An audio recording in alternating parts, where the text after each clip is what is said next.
thick of it on the streets. But on this, from the streets of Moscow to the streets of Los Angeles, our next speaker believes, as I discussed earlier, that the right has a great message.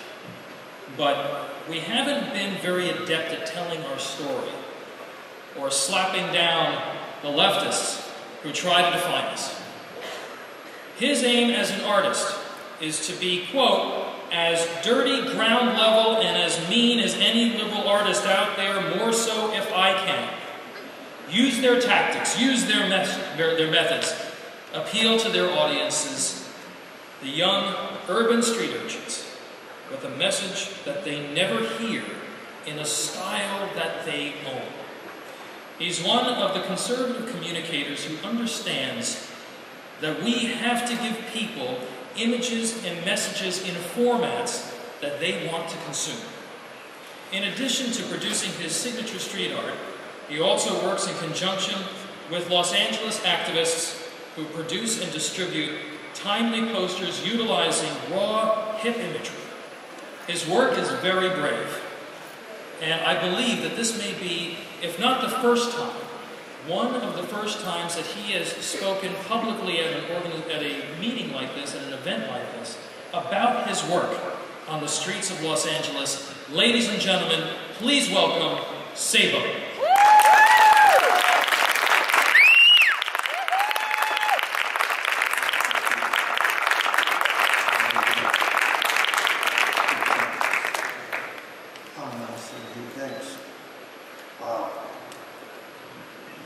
My name is Sabo. I'm a Republican guerrilla artist outside of Los Angeles.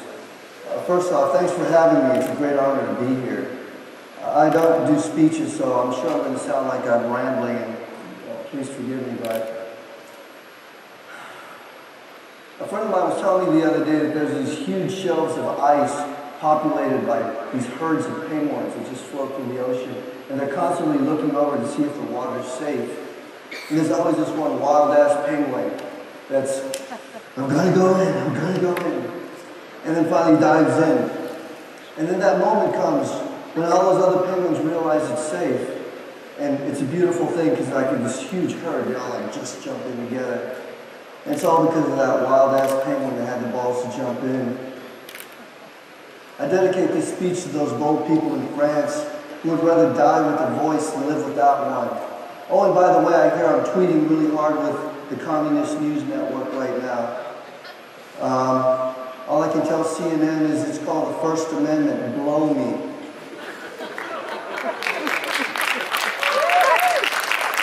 In the spirit of the First Amendment, CPAC is honoring Duck Dynasty Phil Robertson with the Andrew Breitbart Defender of the First Amendment Award.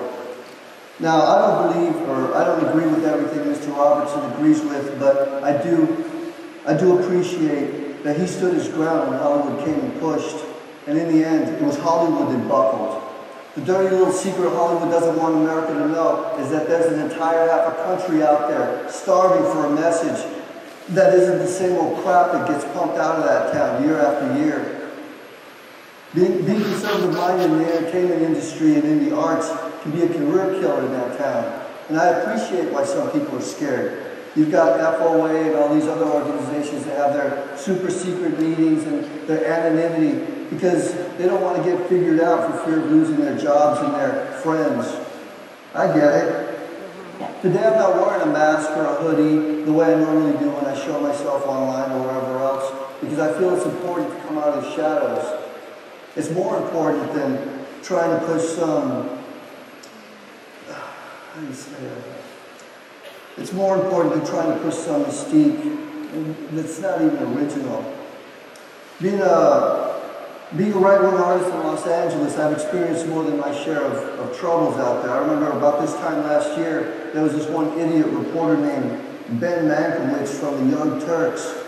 He was sitting there laughing. He was saying, a Republican street artist, what, are there only 6 in the country? And it just blew my mind that he was such an idiot. He didn't realize the irony behind what he was saying. I mean, was I supposed to apologize because I don't fall in lockstep with the other 99% of the artists out there?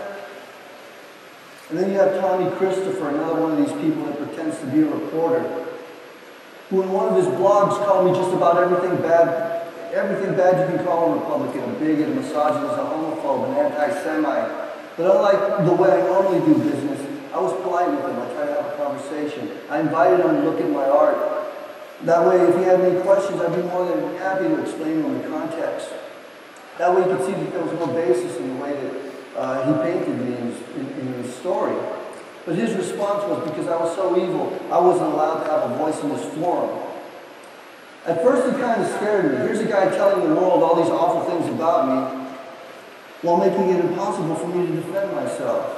Then it occurred to me that this is but a microcosm of what the right has to deal with every day with the left.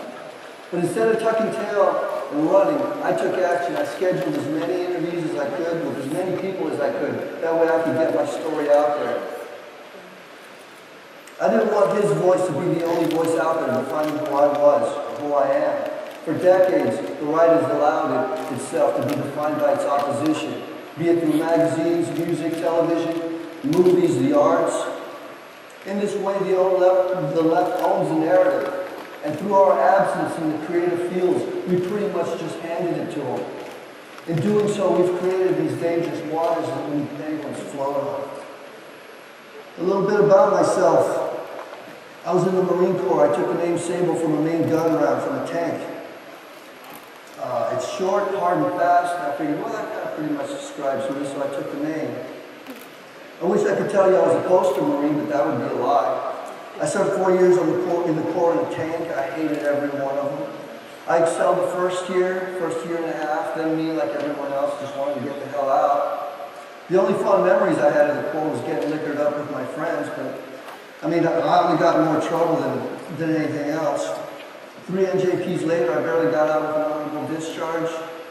But if I was to do it all again, I would, because I'm proud of being a Marine.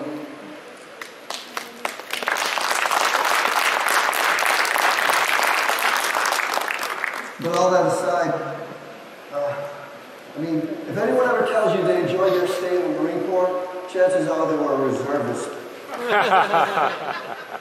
And then, of course, I did the next natural step. I went to college. I went to the Art Center College of Design in Pasadena. It was about in the 5th term I realized I'm going so far into debt, and I'm taking heat from a few teachers because we didn't see politically eye to eye. And when I compounded that with maybe 2, if I was lucky, 3 classes in a term were worth a damn, I was like, what am I even here for?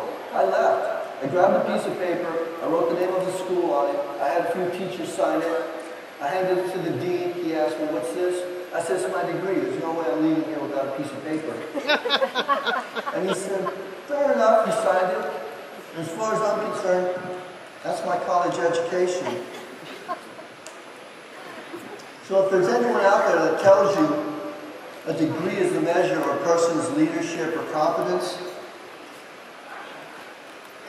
I just want to remind you, Sheila Jackson Lee has a degree from Yale, and Barack Obama has one from Harvard. That, my friends, put this whole degree argument not only to bed, it puts it in the grave.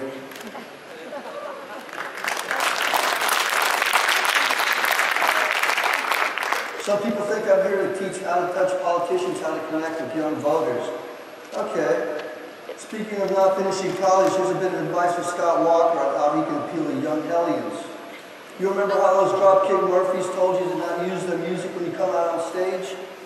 Well, this is what Scott Walker should have told them. He said, kids, your music's got bought and paid for. Go pound sand. Now, a politician with balls, that's something that resonates with me, and I'm sure it resonates with those hellions as well. That gains respect. The pathetic thing about the Dropkick one-kick wonders is that with $38, I can go to Hot Topics and be just as punk rock as they are. Or maybe you think I'm here to make a boring politician look cool. Isn't that what I did with Ted Cruz? That's what I heard some people say. It's like, no. Ted Cruz makes Ted Cruz look cool. And all those politicians during the State of the Union address were standing up, applauding Obama. Ted Cruz sat down. When this administration was hell-bent and driving this country over a cliff. He stood in the way with the filibuster. That was cool. While all these other Republicans were keeping their powder dry because they want a squeaky clean image when it comes time to run for president, Ted Cruz was out there, both barrels blazing the whole time, and that is cool. So when I have a politician come up to me and say, hey, can you make me look cool the way you did Ted Cruz with the poster? I almost want to laugh because it's like, baby, give me something to work with. And now Wendy Davis, now she gave me something to work with her filibuster in support of late-term abortions. With and by the way, I did that Ted Cruz thing with $125 worth of black and white copies from Staples. I did it on my own. He didn't give me his approval. I didn't ask for it. I did it on a grassroots level, and you can do it too. Wendy Davis, like I said, with her thing, I put that albatross right back in her neck. That moniker, Abortion Barbie. She flailed for like a month after that. She claimed she made a lot of money off of that attack. She even tried accusing that Greg Abbott, Mr. Abbott, had something to do with it. Hell, I didn't even know who she was running against. I literally had to Google it. Once again, I did it all on my own. He had nothing to do with it. And whatever money she may have made off of that attack, I assure you she spent twice as much trying to put that fire out. And the best part about that creative hit was I kicked her big Hollywood donors right square in the nuts. Spielberg, Geffen, Abrams, you should have seen it, man. I came home, I was tired, covered in blue. All I wanted was to sleep for 30 minutes, but that voice said, no, man, you gotta get up. You gotta go take pictures. And I got up, and had I been 10 minutes later, I would have missed that photograph of those guys in suits reaching for the power lines trying to take this poster down.